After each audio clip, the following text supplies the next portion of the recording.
രാവിലെ ഞാൻ എണീറ്റ് വാക്കിംഗ് ക്ലീനർ എടുത്തു കഴിഞ്ഞാൽ ആദ്യമേ ചെയ്യാൻ തുടങ്ങുന്ന രസക്കുട്ടിയാണ്. ആ കൊച്ചു ക്ലീൻ ചെയ്യുക. ഓൺ ചെയ്യാനാണോ ക്ലീൻ ചെയ്യുന്നത്? ആ കൊച്ചു ക്ലീൻ ചെയ്യേ. പപ്പനെ ക്ലീനിങ് സഹായിക്കുന്ന ആളാണ് രസക്കുട്ടി. രസക്കുട്ടി സത്യം പറഞ്ഞോ, നീ ഇവിടുത്തെ ചട്ടുകങ്ങൾ എവിടെയാ കൊണ്ടിട്ടേക്കണേ? ഇവിടുത്തെ 2 സ്റ്റീലിന്റെയും 1 ഫൈബറിന്റെ ചട്ടുകങ്ങൾ കാണാനുണ്ട്. 3 ചട്ടുകൾ കാണാനുണ്ട്. സത്യം പറഞ്ഞോ. ഇപ്പൊ ഞാൻ നോക്ക്, ഇത് വെച്ചിട്ട് ഇപ്പൊ ഞാൻ അപ്പം മറിച്ചിരുന്നേ. നമ്മുടെ വീട്ടിലെ ചട്ടുകം പാത്രങ്ങളെല്ലാം ഇപ്പൊ കിടക്കുന്നത് ഓരോ സെറ്റിക്കടിയിലും ബെഡ്റൂമിനകത്തൊക്കെ ആയിരിക്കും. ആവശ്യം വരുമ്പോ നേരെ കട്ടിലിന്റെ അടിയിലോട്ടേക്ക് പോയിട്ടാണ് സാധനങ്ങളൊക്കെ എടുത്തോണ്ട്. കാര്യം ഇവൻ എന്നെ വാക്വം ക്ലീൻ ചെയ്യാനൊക്കെ സഹായിക്കും. പക്ഷേ ഉണ്ടല്ലോ, ചായ ഇന്ന് ആദ്യമായിട്ടാണോ ഞാൻ കണ്ടതുകൊണ്ട് രക്ഷപ്പെട്ടു. പാല പാല പാല ഇപ്പൊ ഭയങ്കര ചായ കുടിയാട്ടോ. ഇവൻ ചായ ഒരു പ്രാവശ്യം ഇച്ചിരി കൊടുത്ത് ടേസ്റ്റ് ചെയ്തതിന് ശേഷം ഉണ്ടല്ലോ, അല്ല ഇവൻ ഇങ്ങനെ ചൂടോടി വന്നതിനടുത്ത് കൊതിയോടുകൂടി നോക്കിയപ്പോ ഞാൻ കൊടുത്താ. ആ ചായ ഇനി മാറ്റി വെക്കാവോ? സഹിക്കില്ല താഴെ വീണ. എന്താണ് രാവിലെ പരിപാടികളൊക്കെ എണീറ്റോ? മാളൂക്ക് അവിടെയാന്നേ. മാളൂക്ക് റെഡിയായില്ല. മാളൂക്ക് റെഡിയായില്ലാന്നേ.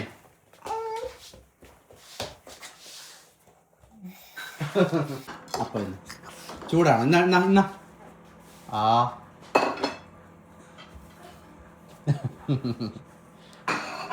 കടിക്ക്. ചൂടുണ്ടോ?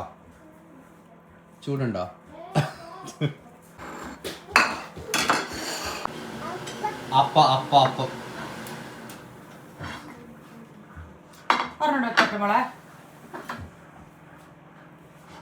കൊച്ചിന് വേണം ശരിയാ. അതിനകത്ത് ഇട്ടിട്ടുണ്ട് ഓൾറെഡി. അല്ല പയറിയില്ല നമ്മുടെ ഇന്നത്തെ.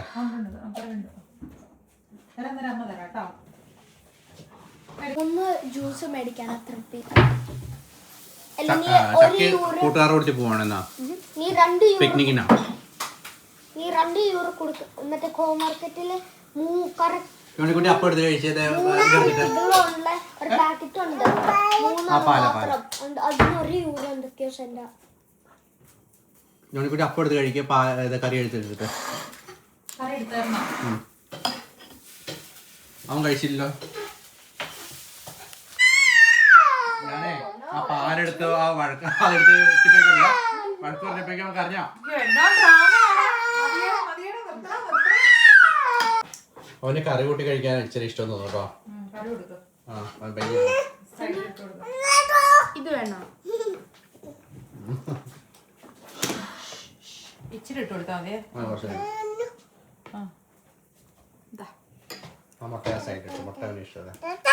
ചൂട്. ഓ ചൂട്.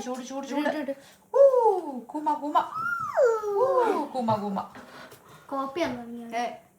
കഴിക്കല്ലോ.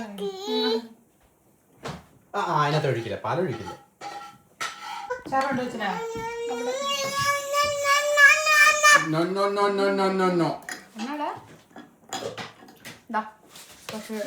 എന്നിട്ട് നമ്മള് എല്ലാ ദിവസവും ഇപ്പൊ കുക്ക് ചെയ്തിട്ട് നല്ല ഹീറ്റാണ് ടോപ്പില്. അപ്പൊ നമ്മളിതിങ്ങനെ ബേക്ക് ചെയ്തിട്ട് അവിടെ വയ്ക്കും. നമ്മളിന്ന് ചെയ്യാൻ വന്നപ്പോ ഇട്ടത് വന്നതിന്റെ പിറ്റേ ദിവസം ഇട്ട് വെച്ചല്ലേ. 3-ാം തീയതി ഇട്ട് വെച്ചു. അപ്പൊ എത്ര ദിവസമായി? 4 ദിവസമായുള്ളൂ. 4-5 ദിവസമായുള്ളൂ. അതാ കരിനെല്ലിക്ക.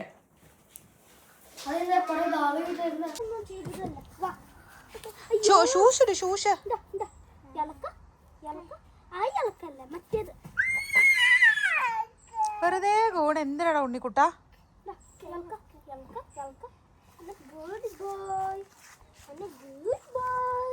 നല്ല മഴക്കാറാട്ടോ. ഇടിവെട്ടായിരുന്നാ മതി. മഴക്കാർ ഈസ് ഓക്കെ. കണ്ടോ, നല്ല കിഡിലെ മഴക്കാറാണേ. എനിക്ക് ഇന്നുകൂടെ ഓഫുണ്ട്. റൂബാർബ് വെച്ച് ജ്യൂസ് ഉണ്ടാക്കാമായിരുന്നു. നല്ലതായിരുന്നു. എന്നു മുന്നേ അത് കില്ലയാണ്. നടക്കാൻ പോവാം. നമുക്ക് ഓടാൻ പോവാ കുട്ടി. ഓഹോ എടാ അവന് അയ്യോ വീണേൻ്റെയാ. ജോൺകുട്ടി ഊഞ്ഞാലാട്ടാ വയസ്സുകുട്ടീനെ.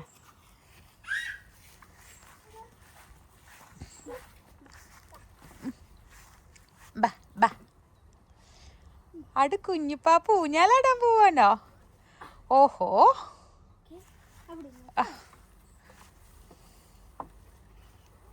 ഇരുന്നിട്ടാട്ട് ഇരുന്നാട്ട്.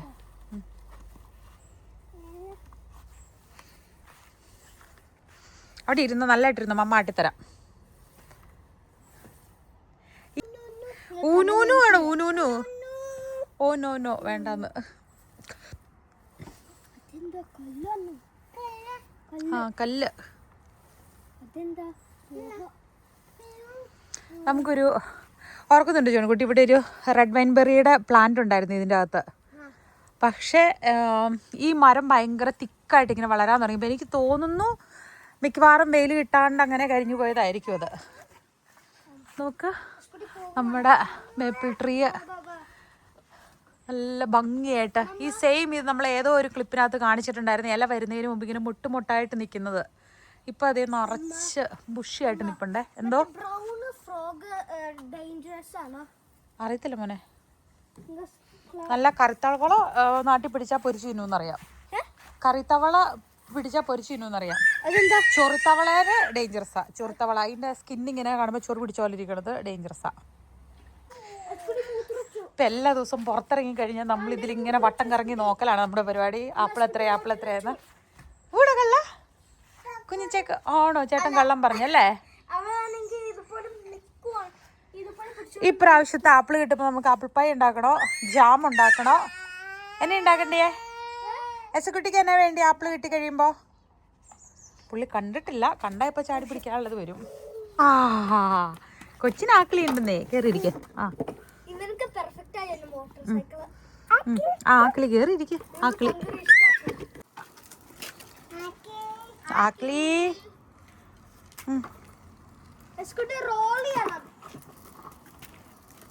കഴിഞ്ഞ ദിവസം ഇവിടെ മുഴുവൻ വെള്ളം കിടക്കുമായിരുന്നല്ലോ. ഇന്ന് വെള്ളമില്ല, വെള്ളം മുഴുവൻ പോയി.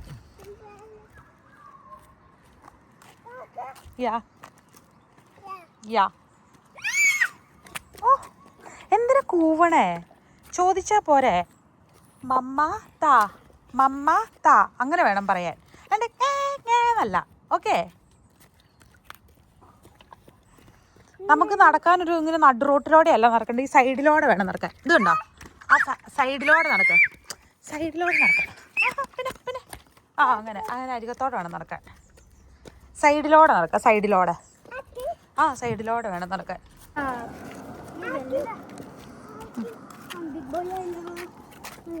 എങ്ങോട്ടാ ഇരിക്കണേ?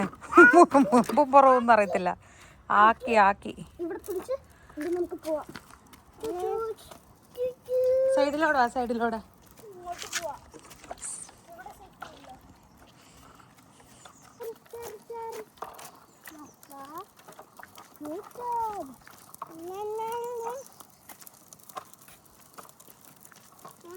ഇന്നലത്തെ നൈറ്റ് സ്നാക്ക് തന്നെയാണ്. ആരവിടെ കരയുന്നേ? ഇന്ന് ഇവർക്ക് ലഞ്ചിന് നൈറ്റ് സ്നാക്ക് തന്നെ മതി. അത് കറക്റ്റാ.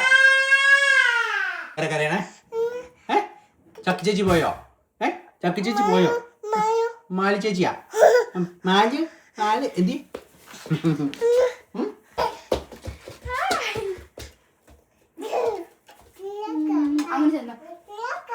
ശീലമാക്കണ്ട കേട്ടോ. ഏതായാലും തീരെ വേസ്റ്റ് കളയാൻ പറ്റത്തില്ല. കാരണം 2 പാക്കറ്റ് ആയിരുന്നു, 8 ആയിരുന്നു.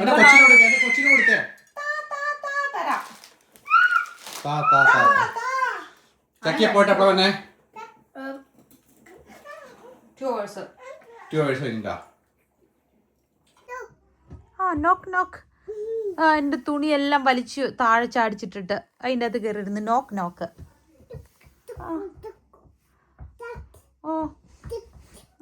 ചോക്ക് ചിക്കു കൂക്കു എൻ്റെ തുണിയെല്ലാം വലിച്ച് താഴെ ചാടിച്ചിട്ടിട്ട് അതിനുള്ളിൽ കയറി നിന്നിട്ട് നോക്ക്. എന്നിട്ട് മൈൻഡ് ചെയ്ത് വരുമ്പോൾ പപ്പാന്ന് വിളിക്കണു. ഞാൻ നിന്നും അടുക്കി വയ്ക്കുന്നില്ലടാ. നീ എല്ലാം വലിച്ചു അടിച്ചിട് കേട്ടാ. എല്ലാം എടുത്ത് എറിഞ്ഞു. നിനക്കൊരു 3 വയസ്സായിട്ടാണ് ഞാൻ കയറ്റി വയ്ക്കുന്നുള്ളൂ. അവിടെ കിടക്കും. എന്നെ ഒന്ന് നിനക്ക് ആവശ്യമുള്ള ഒന്നുമില്ല അസക്കുട്ടി അവിടെ. ടൈയൊക്കെ കെട്ടാൻ പഠിക്കുമായിരിക്കും.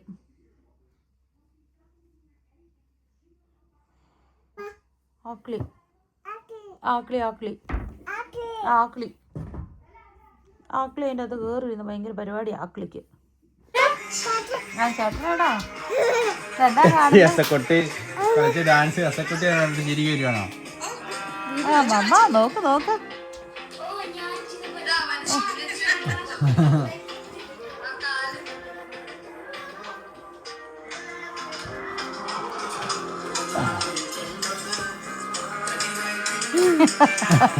ഡാൻസ്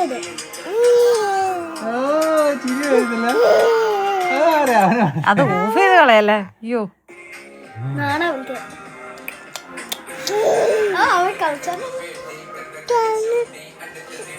കാര്യമൊക്കെ ശരി. എന്റെ തുണി മടക്കി വെച്ചിട്ട് പോയാ മതി. ഇവിടെ വാ. എനിക്ക് മോട്ടിവേഷൻ വരുന്ന. നീ ഒരു കാര്യം ചെയ്യാൻ ചെറുക്കനെ എടുത്തോണ്ട് ഈ അലമാരി തന്നെ കൊണ്ടുവയ്ക്കുക. എന്നിട്ട് ഡോറൊക്കെ അടയ്ക്കുക. എന്നിട്ട് പോയി ഹാള് വേഗം വൃത്തിയാക്കുക. ഇപ്പൊ ഇവിടെ ഗസ്റ്റ് വരും. ഏത് അവനോട് കൊണ്ടിരുത്തണോ? അത് അവൻ മമ്മേനെ മമ്മ അബ്യൂസ് ആയിരുന്നു ഇവിടെ ഇപ്പൊ ഫുള്ള്. അടച്ചിട്.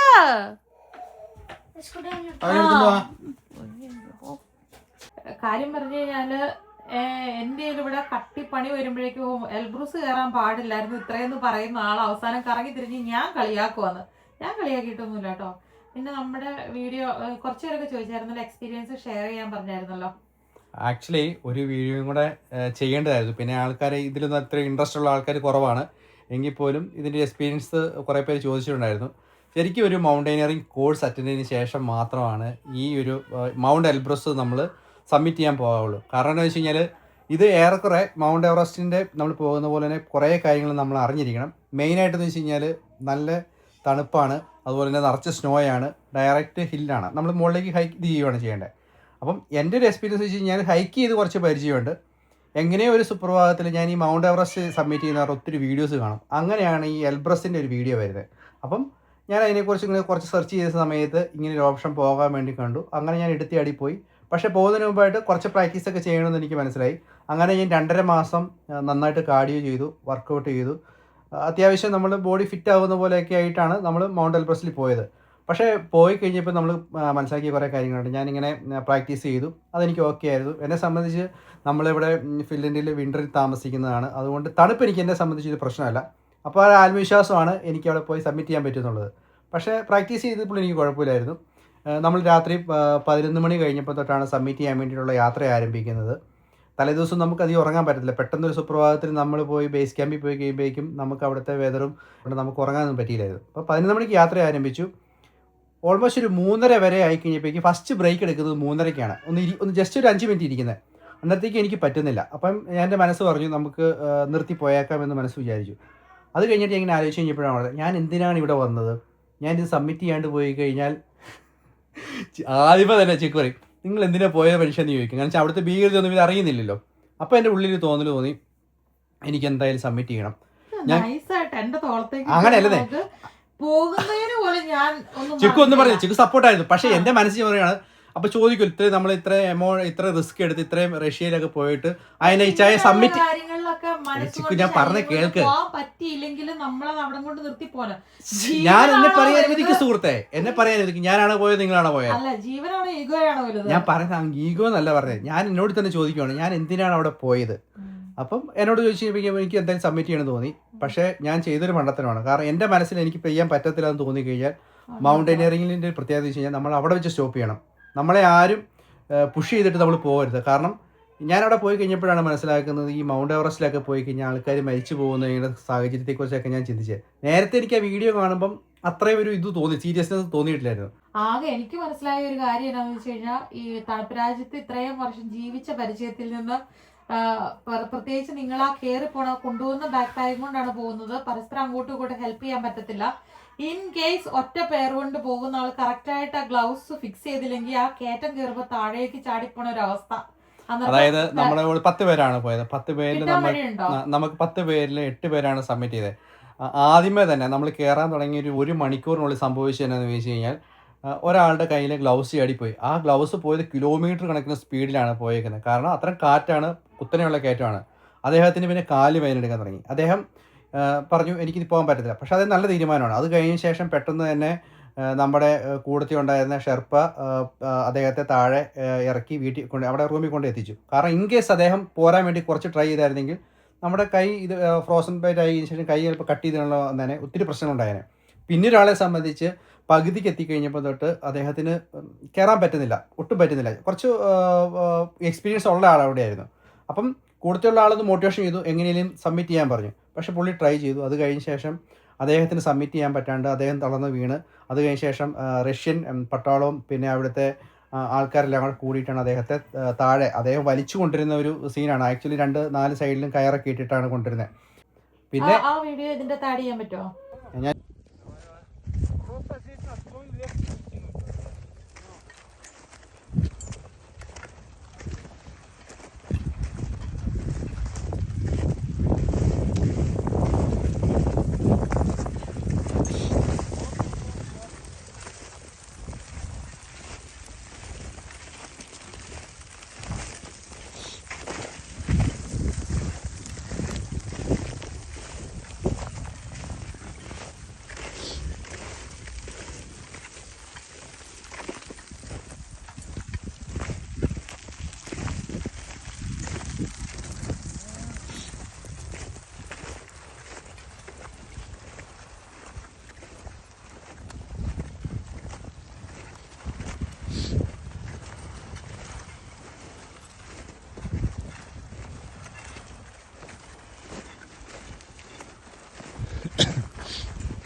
റഷ്യൻ മിലിറ്ററി അവർക്ക് കൊടുത്തിട്ടുണ്ടായിരുന്നു. അവരുടെ ഇൻസ്റ്റാഗ്രാം പേജിലൊക്കെ പോസ്റ്റ് ചെയ്തിട്ടുണ്ടായിരുന്നു ഈ സംഭവത്തെക്കുറിച്ച്.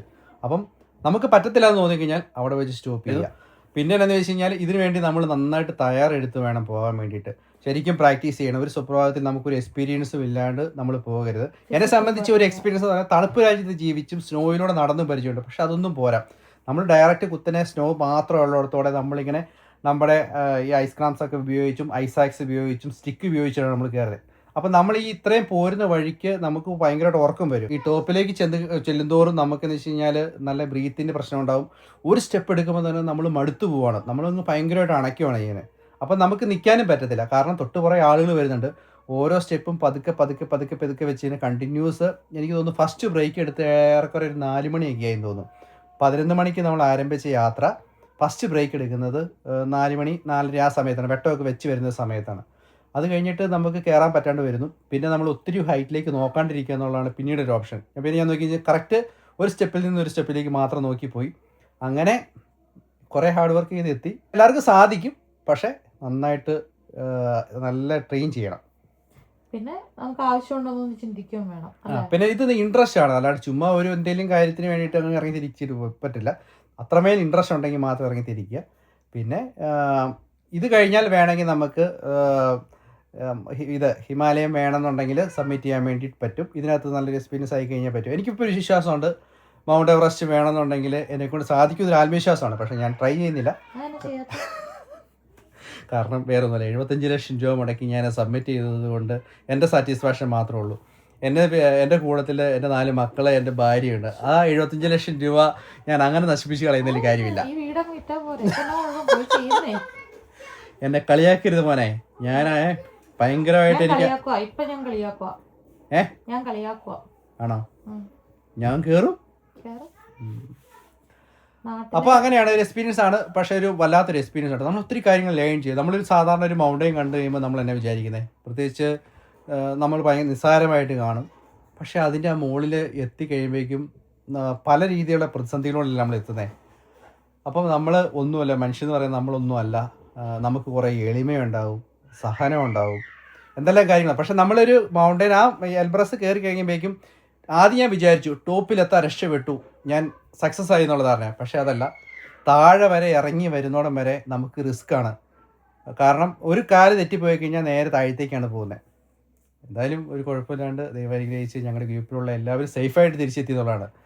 ഇടയ്ക്ക് വെച്ച് ഇങ്ങനെ ആലോചിച്ചു, ഞങ്ങളുടെ ഗ്രൂപ്പിൽ ഒരാൾക്ക് എന്തെങ്കിലും സംഭവിച്ചു കഴിഞ്ഞാൽ ഈ യാത്ര നമുക്ക് എന്നൊരു സങ്കടമുള്ളൊരവസ്ഥയാണ്. ഞങ്ങളെല്ലാം അങ്ങോട്ടും ഇങ്ങോട്ടും പരസ്പരം സംസാരിച്ചു.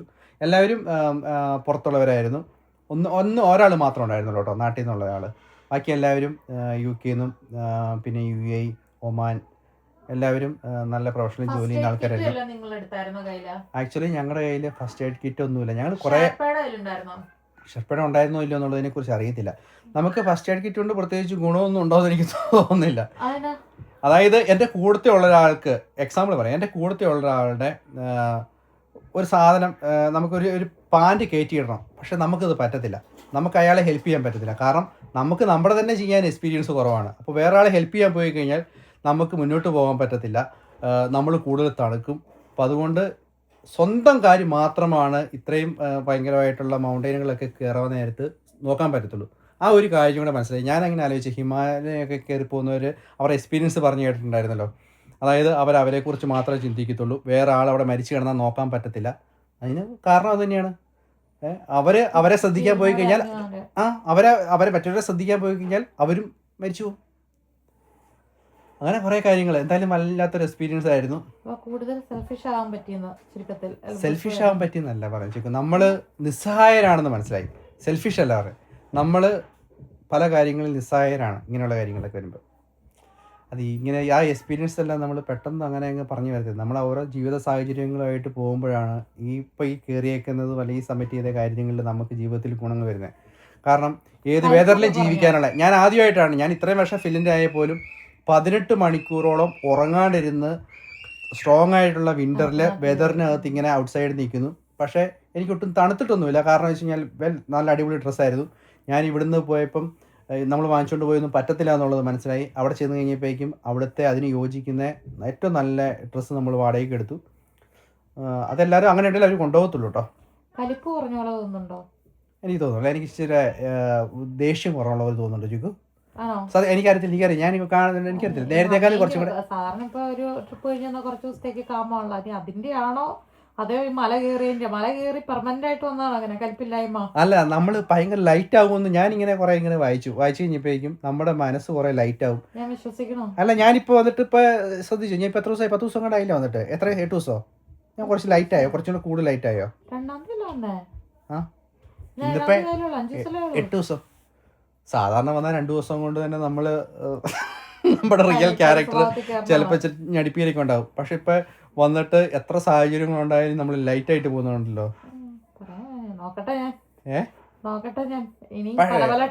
പക്ഷേ അത് നമുക്ക് ഈ പട്ടാളത്തിൽ പോയവര് പട്ടാളത്തിലെ കഥകൾ പറയത്തില്ലേ എന്ന് പറഞ്ഞ പോലെ അവർക്ക് അത്രയും വർഷങ്ങൾ കുറേ അനുഭവങ്ങൾ എന്ന് പറഞ്ഞ പോലെ നമുക്ക് ആ കുറഞ്ഞ ദിവസങ്ങളാണെങ്കിൽ പോലും 7 ദിവസം ഉണ്ടായിരുന്നു. ആ 7 ദിവസം കൊണ്ട് നമ്മൾ സ്നോ ഉള്ളോടത്തോടെ ഹൈക്കിങ് ചെയ്ത് ആരംഭിച്ച് അങ്ങനെ ഒത്തിരി എക്സ്പീരിയൻസ് എന്തോ ഉള്ളിനുള്ളിൽ നമുക്ക് തോന്നുന്നു. നമുക്ക് തന്നെ അത് മിസ് ചെയ്യുന്നില്ല, ഒരിക്കലും മിസ് ചെയ്യുന്നില്ല. ഇനി അവിടെ പോകേണ്ട ആവശ്യമില്ല. ഒരു പ്രാവശ്യം ഒരു സ്ഥലത്ത് പോയി കഴിഞ്ഞാൽ പിന്നെ വേറെ അത് സെയിം സ്ഥലത്തിന് പോകേണ്ട ആവശ്യമില്ല. എന്താണ് അവിടെ ഇനി കൂലും പാളൊക്കെ? ഞാൻ ചക്കിക്ക് പേ ചെയ്തു എൻ്റെ കോച്ചാവാൻ. പിന്നെ അവൾ പങ്കര നല്ലതാണ്, എനിക്ക് അവൾക്ക് പൈസ കൊടുത്ത് ഹാർഷാവാൻ. പക്ഷെ ആ 2 യൂറോ അല്ല എൻ്റെ മറ്റേ ബാക്കി പൈസ. പപ്പ മൗണ്ട് എൽബ്രസിൽ പോയില്ലേ, അതുപോലെ ജോണിക്കുട്ടിക്ക് എവിടെയെങ്കിലും ഒക്കെ പോകണമെന്ന് എന്തെങ്കിലും അഡ്വഞ്ചർ ആയിട്ടുള്ള കാര്യങ്ങളൊക്കെ ചെയ്യാൻ ജോണിക്കുട്ടിക്ക് ഉള്ളിനുള്ളിൽ ആഗ്രഹമുണ്ടോ? പപ്പ ഇങ്ങനെയൊക്കെ ചെയ്തേക്കുന്നത് കൊണ്ട് ജോണിക്കുട്ടിക്ക് എന്തെങ്കിലും ആഗ്രഹമുണ്ടോ വലുതായി കഴിയുമ്പോഴല്ലേ എപ്പോഴെങ്കിലും? എനിക്ക് മറ്റേ പപ്പ പോയ സ്ഥലത്തില് പോണ അതിൽ കൊടുത്ത് എനിക്ക് മറ്റേ ഫുട്ബോൾ മറ്റേ ചാമ്പ്യൻ പോലെ ആവണം. അങ്ങനെയല്ല, പപ്പ ഇങ്ങനെ പോയല്ലോ, അപ്പൊ ജോണിക്കുട്ടിക്ക് എന്തെങ്കിലും ഉള്ളിലൊരു തോന്നലുണ്ടോ? പപ്പ അങ്ങനെ പോയല്ലോ, എനിക്കും വലുതായി കഴിയുമ്പോഴും എവിടെയെങ്കിലും ഇങ്ങനെ അഡ്വഞ്ചർ ആയ സ്ഥലത്ത് പോകണമെന്നോ അങ്ങനെ ചെയ്യണമെന്ന് എന്തെങ്കിലും ആഗ്രഹം ഉണ്ടായോ എന്ന് ഞാൻ ചോദിക്കുന്നത്. എനിക്ക് തോന്നുന്നു പപ്പ ചെയ്ത പപ്പ ചെയ്ത പോലെ ചെയ്യണമെന്നായിരുന്നു തോന്നി. അങ്ങനെ തോന്നാൻ കാരണം പപ്പ പോയതുകൊണ്ടല്ലേ? പിന്നെ അത് ഫണ്ണായി കണ്ടിട്ട് ഫണ്ണല്ല, അത് കുറച്ച് എക്സ്പീരിയൻസ് ആണ്. പക്ഷെ പപ്പ ഇങ്ങനെ പോയത് കൊണ്ട് പപ്പയ്ക്ക് കുറെ എക്സ്പീരിയൻസ് ഉണ്ട്. പക്ഷെ ജോണിക്കുട്ടിക്ക് അന്നേരം സേഫ് ആയിട്ട് ജോണിക്കുട്ടിനൊക്കെ അവിടെ പോകാൻ വേണ്ടി പപ്പയ്ക്ക് ഒത്തിരി കാര്യങ്ങൾ പറഞ്ഞു തരാൻ പറ്റും. അത് ഗുണമല്ലേ? ഇങ്ങനെ കുറെ അഡ്വഞ്ചർ ആയ കാര്യങ്ങള് നമ്മുടെ ഉള്ളിൽ ആഗ്രഹം ഉണ്ടെങ്കിൽ ആഗ്രഹമില്ലാണ്ട് ഒരിക്കലും ഒരു കാര്യം ചെയ്യരുത്. സാധാരണ എന്നെ സംബന്ധിച്ച് സാധാരണ ഒരാളെ പോലെ ജീവിക്കുക, അങ്ങനെയൊന്നുമില്ല. നമുക്ക് ഇഷ്ടപ്പെട്ട കാര്യങ്ങൾ അഡ്വഞ്ചർ ആണെങ്കിൽ അഡ്വഞ്ചർ അത് ചെയ്യാനുള്ള നല്ല കറേജ് ഉണ്ടാവണം. പക്ഷെ അതിനുവേണ്ടി നമ്മൾ പ്രാക്ടീസും ചെയ്യണം. അതുപോലെ ഞങ്ങൾ താഴെ ഇറങ്ങാൻ വേണ്ടിയിട്ട് ഒരു 100 മീറ്ററും കൂടെ ഉള്ളൂ. 100 മീറ്ററിൻ്റെ അടുത്തുനിന്ന് ഞാനും എൻ്റെ കൂടെ വേറൊരാളും കൂടെ കണക്ട് ചെയ്തിട്ടാണ് പോകുന്നത്. അവിടുന്ന് തെന്നി അങ്ങ് താഴത്തേക്ക് പോയി കഴിഞ്ഞപ്പോഴേക്കും പിന്നെ നമ്മൾ ഐസാക്സും സ്റ്റിക്ക് ഉള്ളത് കൊണ്ടാണ് രക്ഷപ്പെട്ടത്. ഇല്ലെങ്കിൽ നേരെ താഴത്തേക്ക് പോകും, എന്തെങ്കിലുമൊക്കെ സംഭവിച്ചാൽ. അപ്പം നമ്മൾ താഴെ എത്തുന്നത് വരെ സേഫായിട്ട് എത്തുക എന്നുള്ളതാണ്. അതുപോലെ ആരെങ്കിലും പോകാൻ ആഗ്രഹിക്കുന്നവർ ശരിക്കും ഇതിനെക്കുറിച്ച് മനസ്സിലാക്കുക. നമ്മുടെ വീഡിയോയിൽ അത്യാവശ്യം ആ പോയ വീഡിയോയ്ക്കകത്ത് എല്ലാം മാക്സിമം എല്ലാം തന്നെ ഉൾക്കൊള്ളിച്ചിട്ടുണ്ട്. പിന്നെ പോകുന്ന സമയം ഒരു വെളുപ്പിനെ 3:30 വരെയുള്ള വീഡിയോ നമുക്ക് എടുക്കാൻ പറ്റില്ല, കാരണം ആ സമയത്ത് ഇരുട്ടായിരുന്നു. പിന്നെ ഫസ്റ്റ് ടൈം നമ്മൾ ഇങ്ങനത്തെ ഒരു എക്സ്പീരിയൻസ് ആയതുകൊണ്ട് നമുക്ക് വീഡിയോ എടുക്കാൻ വേണ്ടി ഫോൺ എടുക്കാൻ തോന്നുന്നില്ല. ഈവൻ നമുക്ക് ബാഗിനകത്തിരിക്കുന്ന വെള്ളം, ചൂടുവെള്ളം പോലും കുടിക്കാൻ വേണ്ടിയിട്ട് ബാഗ് പോലും നമുക്ക് എടുക്കാൻ പറ്റാത്തൊരു സിറ്റുവേഷൻ ആയിരുന്നു. അപ്പം ഇങ്ങനെയായിരുന്നു പറഞ്ഞു കഴിഞ്ഞാൽ ഒരു ചെറിയ രീതിയിലുള്ള ഒരു എക്സ്പീരിയൻസ് പറയുന്നത്. പിന്നെ ചില കാര്യങ്ങളൊക്കെ നമ്മൾ ആ ഒരു സാഹചര്യത്തിൽ സബ്മിറ്റ് ചെയ്തതിന് ശേഷം നമ്മുടെ സഹനവും അല്ലെങ്കിൽ നമ്മുടെ ആ ഒരു ഹാർഡ് വർക്കെല്ലാം നമ്മൾ മറന്നുപോയി. പിന്നെ എന്നാന്ന് വെച്ച് കഴിഞ്ഞാൽ നമ്മളെ ആ റെസ്ക്യൂ ചെയ്ത് വരുന്ന ആളോട് ഞാൻ പറഞ്ഞായിരുന്നല്ലോ, ഒരാൾ ഏറെക്കുറെ ഒരു എനിക്ക് തോന്നുന്നു ഒരു 50 മീറ്റർ അല്ലെങ്കിൽ 100 മീറ്റർ അടുത്ത് വരെ സബ്മിറ്റ് ചെയ്യുന്നതിൻ്റെ അടുത്ത് വരെ എത്തിയായിരുന്നു. അവിടെ നിന്നാണ് നമ്മുടെ റഷ്യൻ പട്ടാളവും അവിടുത്തെ റെസ്ക്യൂ ടീമെല്ലാം കൂടി റെസ്ക്യൂ ചെയ്ത് നേരെ ബേസ് ക്യാമ്പിൽ പുള്ളീനെ എത്തിച്ചു. അത് ഭയങ്കര കാര്യം കേട്ടോ. കാരണം വെച്ച് കഴിഞ്ഞാൽ അവർ പ്രത്യേകിച്ച് അതിന് വേണ്ടിയിട്ട് വേറെ പൈസയൊന്നും ഈടാക്കിയൊന്നുമില്ല. നല്ല രീതിയിൽ അവർ അത് ചെയ്തു. പക്ഷേ എല്ലാ സമയത്തും എല്ലാ സാഹചര്യത്തിലും നമ്മൾ ഇതുപോലെ സേഫായിട്ട് ആരെങ്കിലും എത്തിക്കാൻ ആരും ഉണ്ടാവണമെന്നില്ല. പിന്നെ വെതർ വലിയ കുഴപ്പമില്ലായിരുന്നു. ഭയങ്കര കാറ്റും ഭയങ്കര പ്രശ്നങ്ങളൊക്കെ ആണെന്നുണ്ടെങ്കിൽ നമുക്ക് സബ്മിറ്റ് ചെയ്യാൻ വേണ്ടി പറ്റത്തില്ല, നമ്മൾ തിരിച്ചു പോരേണ്ട അവസ്ഥ വരും. ഇതൊക്കെയാണ്. പിന്നെ ജൂൺ, ജൂലൈ, ഓഗസ്റ്റ് വരെ വലിയ കുഴപ്പമില്ലാത്ത കാലാവസ്ഥയാണെന്ന് പറയപ്പെടുന്നു. ഇതൊക്കെയാണ് ബേസിക്കായിട്ട് പെട്ടെന്ന് എനിക്ക് പറയാൻ പറ്റുന്ന കാര്യങ്ങളുള്ളത്. നല്ല പണി വന്നിട്ടുണ്ട് കേട്ടോ. ചിക്കൻ്റെ ഡ്രസ്സുകൾ മൊത്തം വരുന്നുണ്ട്. അവന് 2-3 വയസ്സാണോളം വരെ ഞാൻ ഒന്നും എടുത്തു വെക്കുന്നില്ല. അത് എക്സ്ക്യൂസ്.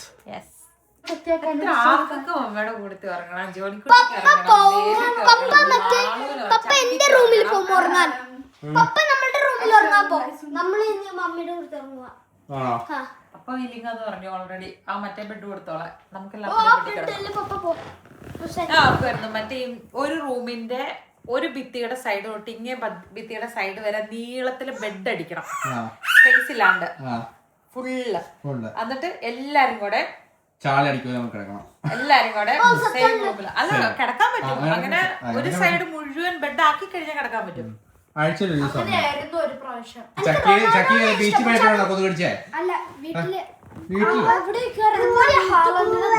ഇപ്പൊ പുറത്തിറങ്ങി കൊതുകുണ്ട്.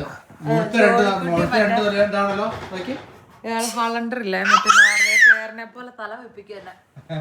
അയാളുടെ തല ഇതുപോലെ നമ്മുടെ കറക്റ്റ് മുഖം ഒരു ക്യൂബ് പോലെ കുറച്ച് എന്നിട്ട് ഇതുപോലെ കറുത്ത് മുന്നിലോട്ട് പോയതായിരുന്നു. സൂപ്പർ അല്ലേ? നല്ല ഫുട്ബോളിന്റെ ചരിത്രത്തിൽ ഇത്രയും പവർഫുൾ ആയിട്ടുള്ള ഒരു പ്ലെയർ ഉണ്ടായിട്ടുണ്ടോ? ഉണ്ടോ? ഹാളണ്ടറിനേക്കാളും നോർവേയുടെ പ്ലെയറിനേക്കാളും. ഫുട്ബോളിലൊക്കെ അറിയാവോ? നോർവേക്കാരനായതുകൊണ്ട് എന്തോ വലിയ സംഭവം നടക്കാൻ. അപ്പൊ നമ്മള് thank you for watching. Bye bye. ആർക്കാ ടാറ്റ കൊടുക്കുന്നേ?